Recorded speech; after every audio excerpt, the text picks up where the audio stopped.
Well, welcome to another episode of OTA on the Air. With me today is Anne Reinke with the Transportation Intermediaries Association. Anne, thanks for joining us today. Thank you for having me, Tom. I appreciate it. Well, talk to us a little bit about what TIAA is and what they do for their members. Sure. So the Transportation Intermediaries Association, I'll just call it TIAA because intermediary can be a tongue twister. We represent the best of the best in the third-party logistics and brokerage industry. And so for those people who are unclear as to what a broker is, we're the center of the supply chain. That's a tagline we're working on. We connect the shipper on the one hand to the carrier on the other. And most of our 1,600 members are largely truck facing, but we do have members who connect with railroads and who connect with ocean vessels. And so what we try to do is provide transportation solutions, be it literally just contracting for the carrier, to warehousing, to taking over and acting as if you are a transportation professional in that customer's facility. So you're taking on all of those logistics challenges. And what we found is the shippers want to use us because they don't want to take on transportation. They're not interested in it.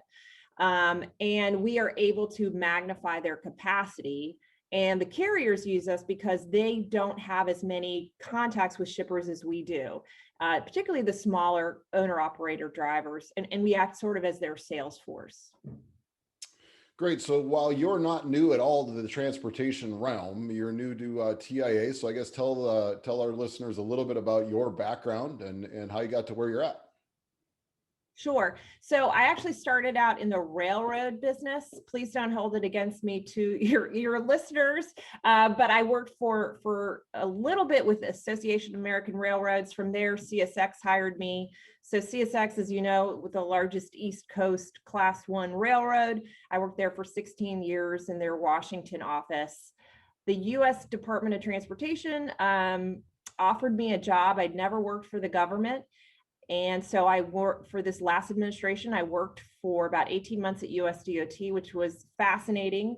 I left before the election, which I think probably was one of the smarter things that I did. But this opportunity came up just by happenstance to work for TIAA. And yes, I'm not new to transportation issues, but am new to brokerage and 3PL, but I have found our members are so entrepreneurial, so pragmatic, and are just looking for the best solutions for their customers. So I got to tell you, this is a great group of people. Well, I have a good friend here in Ohio who's the state representative for CSX, and I saw him a couple of weeks ago and reminded him that they just purchased one of the largest tank trucking companies in the country. So, CSX is getting into the trucking business. It's amazing how rail and trucking have now come together, whereas so many years ago, they were so far apart. So tell us a little bit. I think you're talking about, are you talking about Rusty Orban, by the way? Let's give a shout out to Rusty. Yeah, he's a great. Love Rusty. Yeah, he's a great friend. I'll tell him you say hello. I will. Thank you. So what are you hearing most from your members? What's top of mind for them? Sure. So as you know, with at the beginning of the pandemic, the shipping community and all of us really came to a complete standstill. It was sort of an economic paralysis. But as we spent more time at home, people started ordering more goods, right? No one was consuming services, which is typically what we're a service-based economy. So they were purchasing more goods, they're renovating their houses, they were, buying backyard grills, they're buying new washer dryers, whatever it is. So our customers and our members from being, at 0 went to 180. And it happened over a period of months. We have never seen the amount of demand in I shouldn't say never, but we haven't seen it in an awfully long time. The demand was, and the sustained demand, I think, is what's so notable. Now, I think that the capacity crisis seems to be easing somewhat, but it really has put a lot of stressors on the supply chain, as you know. Our members are really trying to pull a magic capacity out of a hat when you have labor shortage, right? It's very hard to find truck drivers, and it's hard to find really any labor to work in warehouses or what have you. There is a raw material shortage, right? So that still continues to be a strain on the marketplace. And we are still seeing a truck shortage. So it's kind of like this perfect storm. Again, I think we're kind of cresting here, and we're getting back down as the economy opens up and people start traveling again, and resume their usual service-based things like traveling and going to the hairdresser or what have you. But it's still pinching us. So I'm hearing that the most. And as part of that, we're very concerned about a couple things that we see coming out of Washington. One of them is the PRO Act, which would essentially upturn the entire owner-operator system as we know it, by making them employees as opposed to their own independent contractors. We're very concerned about that. Our members are very concerned about that. So continue to monitor that. Yeah, that's definitely something that is top of mind to our members as well. In fact, we're doing our call on Washington virtually this week, which is not ideal, but we're getting it done. But yeah, the PRO Act is something that is definitely a topic of conversation, because the industry is a little different than what I think they're trying to solve with that particular piece of legislation. So I guess you talked about the capacity crisis, the labor shortage. I guess, what are you seeing or anticipating from the industry in the second half of 2021? Yeah, I think we see a sort of a resumption to a more normal marketplace. As I mentioned, the truck shortage, I think, is still going to be with us for a while. Now, truck orders made in December are going to come to fruition here in August, is my understanding. So there may be some easing of that. The labor shortage, as the unemployment and payouts end, certainly 24 states are ending them. Some are going to end because the federal protections are going to end. That probably is going to ease and address some of the labor shortage. So we think that there will be still a demand on goods and our members and our customers. However, we still think we believe it's going to ease. We don't see it, going back to the high heights of 2020.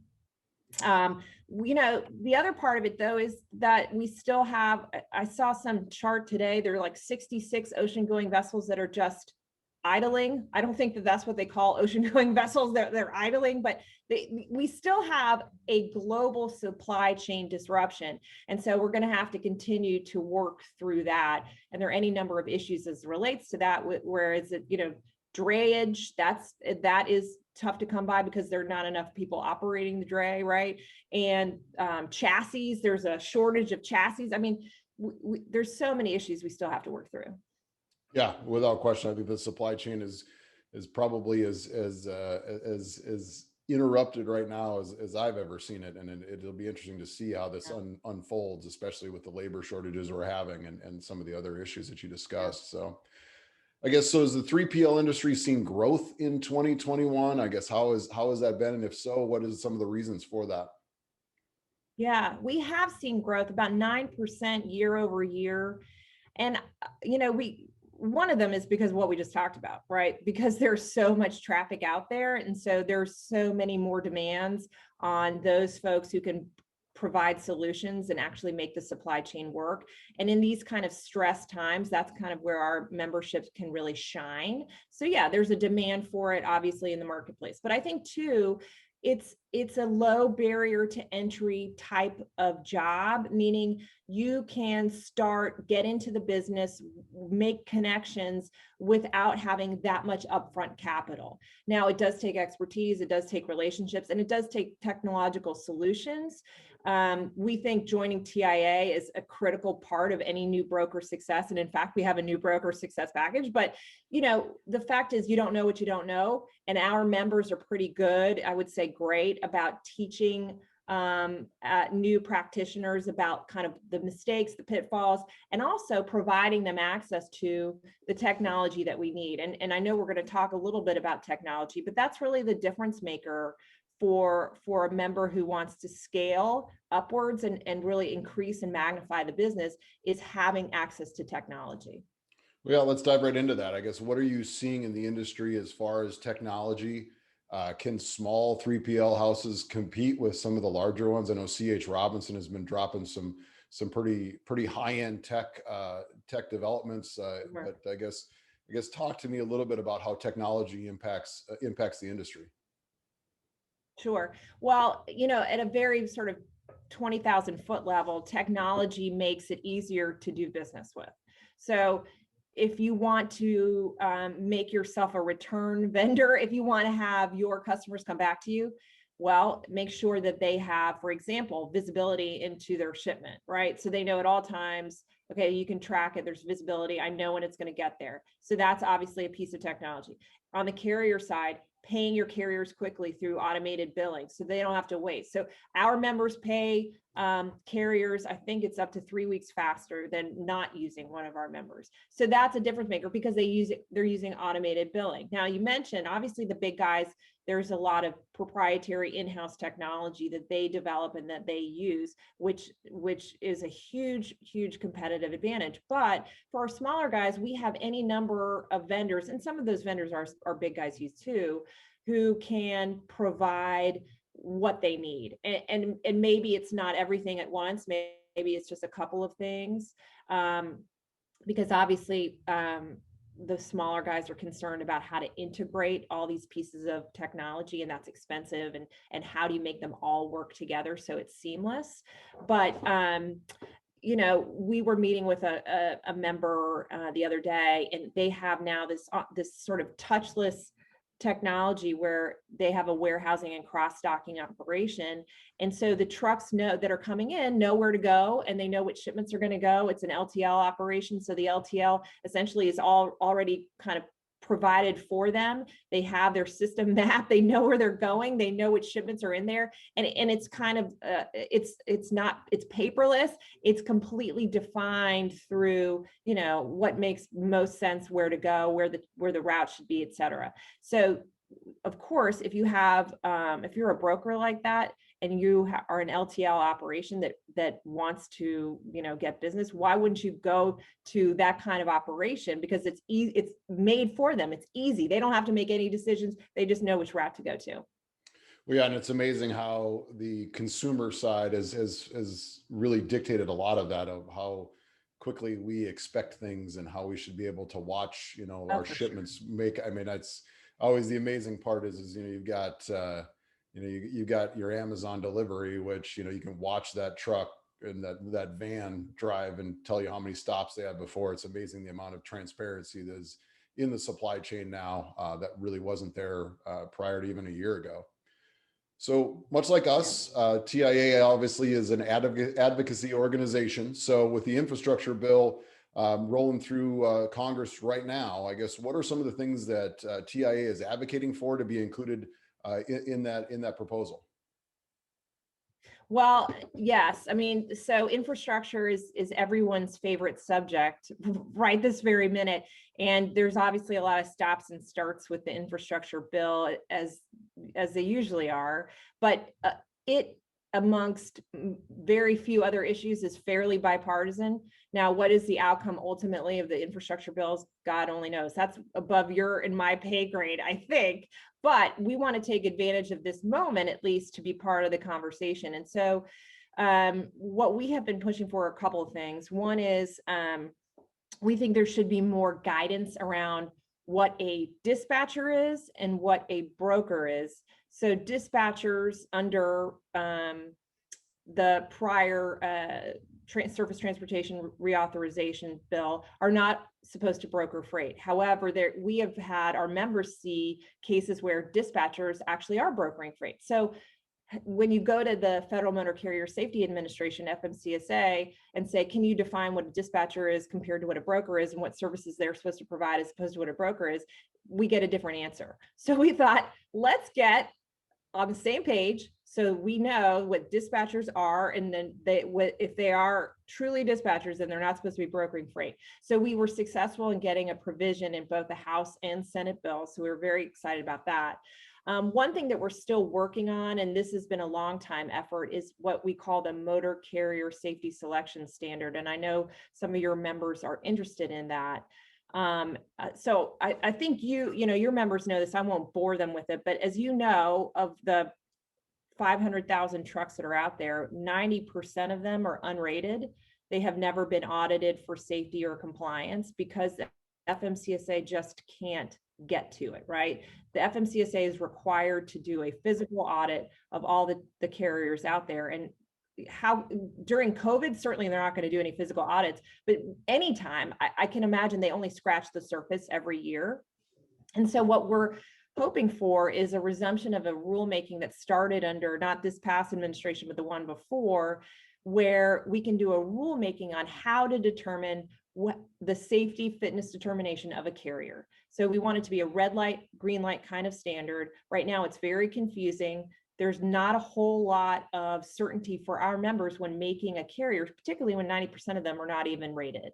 So, we feel like, how could our members be held responsible for knowing if a carrier is safe when 90% of them aren't rated, and the 10% that are, it's sort of like, well, how old or viable is this audit? When was the last time they were even, did the last time the FMCSA showed up? So we're hoping that we can do that rulemaking. It's in the rulemaking. The return of the rulemaking is in the House bill, but until that rulemaking is done, we're still kind of in this nebulous standard. So we were hopeful that we could have an interim standard put in place while that rulemaking continued, but we haven't yet been successful in doing that.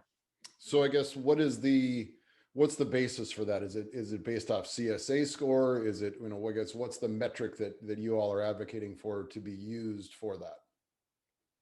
Yeah, I think it would be something that we could all agree to as an industry. We wouldn't ever want to have it in a situation where our truckers would object to how the standard is developed. I think, as you know, every time a truck goes through a truck stop, they collect data, and that data is sent up to the FMCSA. There's not a whole lot of rhyme or reason to that data. It's not assembled in a package that people could readily understand. So is it packaging that data already that's already out there? I think so, some aspects of that, but I think we want to make sure the industry all agrees. And my understanding of the rulemaking from the Obama administration, it was suspended before notice and comment. So we would want to have all the industry stakeholders have an opportunity to comment to really find a viable way that makes sense, where the data that everyone can support. And then on the dispatcher and broker definition, I guess for our members' purposes, I guess what was the definition that was or the language that was put in there on what a broker is and what a dispatcher is?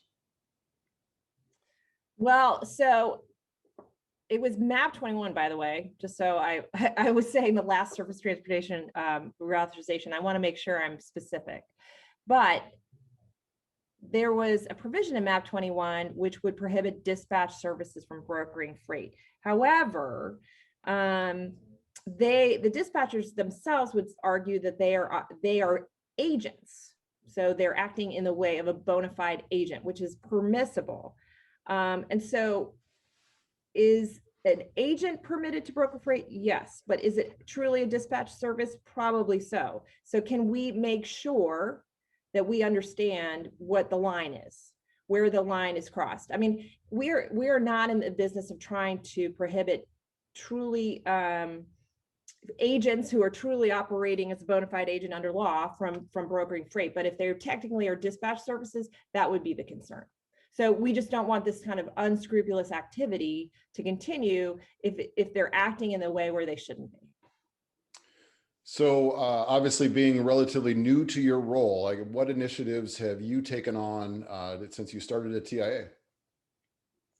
Well, one of the things we did is we have really tried to work on outreach and coalition building. And as a matter of fact, I had lunch with someone you know and adore, I'm sure, Chris Spear on Monday, and really trying to find ways to work together. So it's not just the ATA, but also OIDA, AGC, AAR, the Short Line Association. We're really trying to find ways where are there commonalities of interest? Are there things that we can align on, or at least just try to understand one another's business? So for example, yesterday we had a conversation with the Short Line Association, and they are similar to our members in that there's some of them are very small operations, some of them are, you know, kind of holding companies with a large presence, but there's not a whole lot of connectivity today between the two industries. There is some, but not a lot. And so are there ways that we can change that? Are there ways that we can interact better?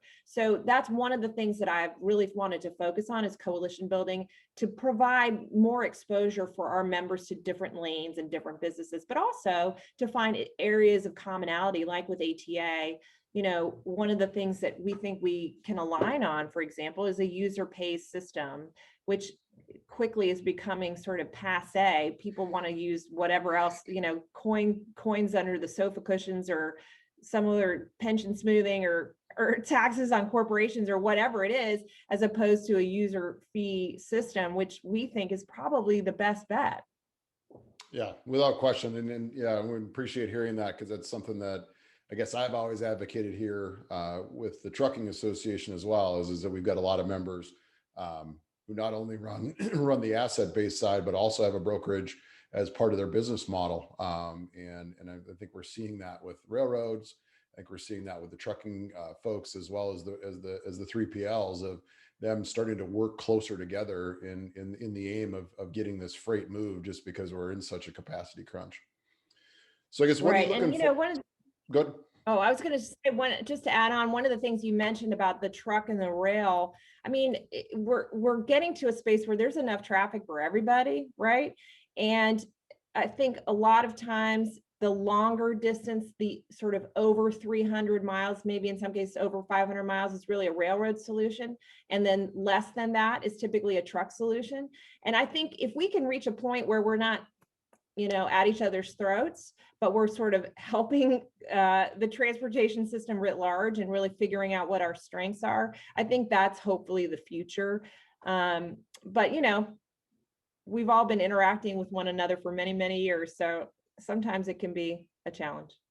Yeah, I mean, and it's definitely, I think it's a different way of looking. I think it's that non-competitive way of looking at how we all can be successful in moving freight, and the need is right there, and I think is only going to be greater as we get further into the labor crunch that we have, and other pieces that we have moving forward. So yeah, without question, the industry is starting to work together, I think, is going to be key moving forward, without question. Kumbaya, right? Kumbaya. Yeah.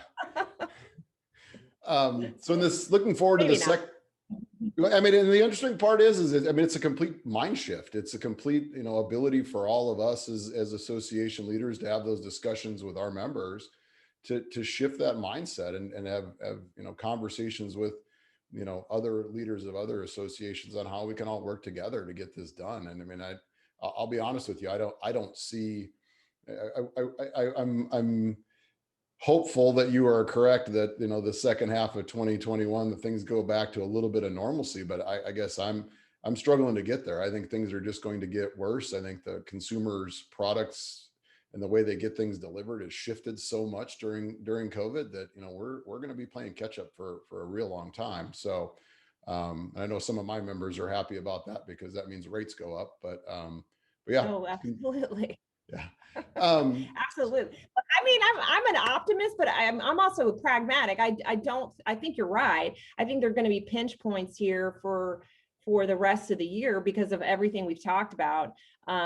But I do think that we're seeing some trending lower, some of the volumes kind of dissipating over time, the demand's dissipating. Right. Again, there's still going to be plenty of business to do, and yes, there's still going to be stresses on the system.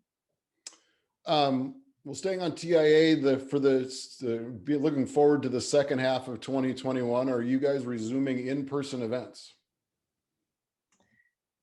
I'm here to tell you, Tom, we are so excited to be resuming in-person events. My gosh. So how, not to belabor myself here for a second, but it's pretty weird to start a job in the middle of a pandemic when you don't actually meet anybody and you get hired over Zoom.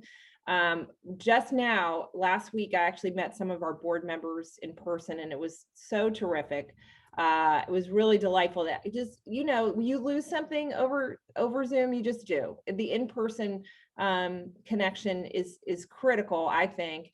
And so, yes, we have a policy fly-in in September where we're going to come to Capitol Hill. I think you just said that you guys are doing that this week.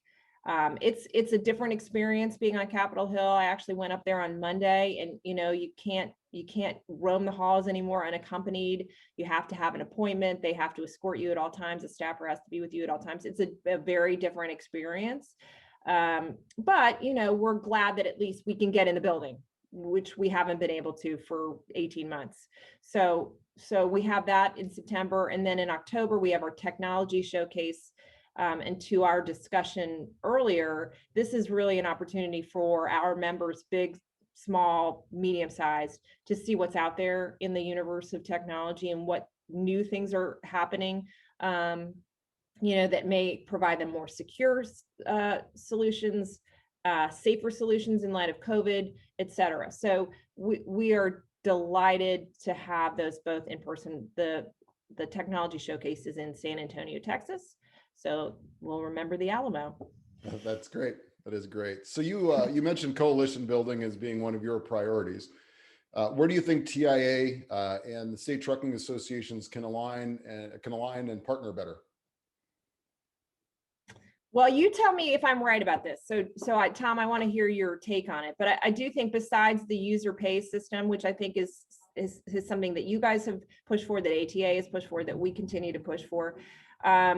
We also are obviously concerned about legal reforms. I mentioned the motor carrier safety selection standard, and part of that was that some of our members were caught up in these negligent selection lawsuits where they were sued because they have a relatively large pocket for picking a carrier that was deemed unsafe, or was even if they weren't deemed unsafe, that they were in an accident, right? And so I think you guys are very concerned about the staging of truck accidents, which has reached a point that there was an amendment to the House version of the surface bill that would prohibit people from staging truck accidents. You feel like you don't actually have to put that as an amendment, like that's already illegal. But obviously this has become something that your members, I imagine, are very concerned about.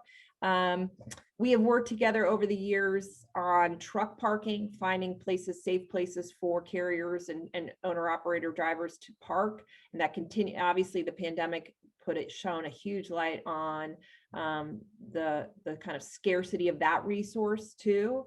And then finally the PRO Act, the contractor / employee classification, which I think we continue to work on. But you tell me, Tom, does that sound like a list that we're kind of aligned on? Oh, without question, I definitely agree with all of those. The staged accident thing I'm with you. It's amazing. We have to make a law to solidify something that's already illegal. But yeah, it's truly amazing. And yeah, I mean, the PRO Act, especially the ABC test, is a non-starter for us as an industry, and it'll be interesting to see what that definition is. I think that's one of the biggest challenges we have with independent contractors in this industry is it's very hard to define, and I've gotten laws changed in North Dakota as well as here in Ohio. And it was also language that was put up with the NCOIL model language that we have our own definition. It is so hard to define independent contractor in this industry that the normal course of the 20-point test that the IRS uses just doesn't apply. And gets very convoluted. So, definitely something that's a top, concern of our members is the PRO Act, and especially ABC testing that's out there. And I think that would be a catastrophic end to, the trucking industry's use of independent contractors that we would never get out from underneath. So, yeah, I mean, and there again, my members, like I said, we have a lot of them that have brokerages as part of their business model. We have a lot of 3PLs that are members of ours. And so I've always advocated for and participated in, a lot of the logistics forums that we deal with, and having the logistics folks as part of the association. In fact, we're working on developing specifically a logistics council on behalf of the State Trucking Association. And it's a growing part of people's businesses. That's It's a growing terrific. model, and it's one that I think everyone is finally getting to that point of the kumbaya moment that we all need to work together. So yeah, looking forward to working with you on that. Yeah, I mean, maybe we're just incredibly sunny optimists. I don't know, but I really do think that the pandemic and then this latest capacity crisis has shown a light on the challenges of making the supply chain work and the fact that there's plenty of business out there for everybody. And so, yes, let's never take a good crisis for granted. Let's try to figure out how we can, implement the lessons learned from there. And I think I think you're right. Let's figure out what we do best. And so I love it. I love that you have a logistics council. That's terrific. Well, Anne, thank you for joining us on this episode of OTA on the Air, and wish you the best of luck. Thank you. I appreciate it. Hopefully we'll meet in person one of these days. Very much looking forward to it.